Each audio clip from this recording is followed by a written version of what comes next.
Rismon pun mengatakan siap membiayai uji laboratorium forensik secara independen tersebut. Rismon Sianipar mengatakan jika hasil uji di Bareskrim Polri terhadap ijazah Jokowi reliable dan otentik, maka harus siap untuk melakukan yang independen di luar negeri. Rismon mengungkapkan dalam bidang keilmuan, temuan atau kesimpulan harus bisa direkonstruksi atau diuji ulang oleh pihak lain. Hal itu disampaikan Rismon dalam kanal YouTube Abraham Samad Speak Up, Kamis 22 Mei 2025. Ia juga menegaskan bahwa temuan Bareskrim Polri dalam kasus ijazah Jokowi bukanlah temuan tunggal dan dianggap paling benar. Hal ini disebutnya perlu dilakukan demi meningkatkan kepercayaan publik terhadap Polri. Rismon mengatakan usulannya itu perlu dilakukan karena dirinya masih ragu atas hasil temuan dari Bareskrim Polri, khususnya terkait skripsi Jokowi. Pasalnya, berdasarkan bukti skripsi Jokowi yang diperlihatkan kepadanya saat mengunjungi Universitas Gadjah Mada beberapa waktu lalu, Rismon menganggap teknologi tulisan yang dicetak tidak mungkin dibuat pada tahun 80-an. Rismon mengatakan dirinya semakin yakin bahwa skripsi Jokowi tidak dibuat pada tahun 80-an ketika dibandingkan dengan 3 skripsi di tahun yang sama.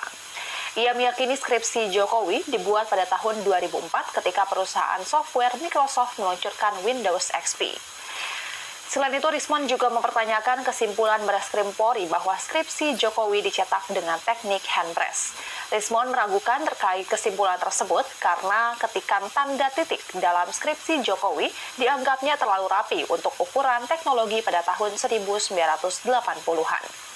Ia menuturkan jika memang skripsi Jokowi dicetak dengan teknik handpress, maka seharusnya font yang tercetak tidak rapi seperti teknik cetak modern, yaitu inkjet atau laserjet. Di lain sisi, mantan Menteri Pemuda dan Olahraga sekaligus pakar telematika Roy Suryo mengaku tidak kaget saat Bareskrim Polri menyatakan bahwa ijazah sarjana Fakultas Kehutanan UGM milik Jokowi asli. Ia bahkan sudah memprediksi Bareskrim Polri akan mengumumkan bahwa ijazah Jokowi asli. Roy Suryo sudah memprediksi hal tersebut sejak Jokowi menerima kembali ijazahnya yang sempat diperiksa Bareskrim. Ia juga memprediksi Bareskrim Polri tidak berani menunjukkan ijazah milik Jokowi di hadapan publik. Roy Suryo menilai ada kejanggalan dalam foto yang ditampilkan Bareskrim saat sejumlah orang memeriksa ijazah Jokowi. Menurutnya, foto tersebut juga harus diperiksa.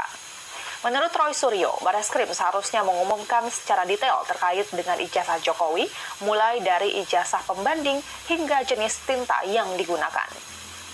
Bareskrim disebut Roy hanya menyebut bahwa ijazah Jokowi dinyatakan asli karena identik tetapi tidak menyatakan apakah otentik atau tidak.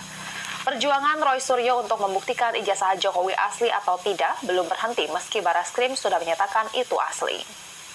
Sebelumnya, Bareskrim Polri telah selesai melakukan uji laboratorium forensik terhadap ijazah sarjana Fakultas Kehutanan UGM milik Jokowi. Uji laboratorium forensik ini dilakukan menyusul adanya pengaduan masyarakat oleh Ketua Tim Pembela Ulama dan Aktivis atau TPUA, Egy Sujana. Direktur Tindak Pidana Umum Bareskrim Polri Brigjen Pol Juhandani Raharjo Puro menyampaikan bahwa dari hasil uji laboratorium forensik, ijazah Jokowi dinyatakan asli. Pengecekan berdasarkan dari bahan kertas, pengaman kertas, bahan cetak, tinta tulisan tangan, cap stempel, serta tinta tanda tangan dari dekan dan rektor. Pihak kepolisian juga telah memeriksa total 39 saksi yang terdiri dari berbagai pihak di Fakultas Kehutanan UGM hingga teman Jokowi selama menempuh studi.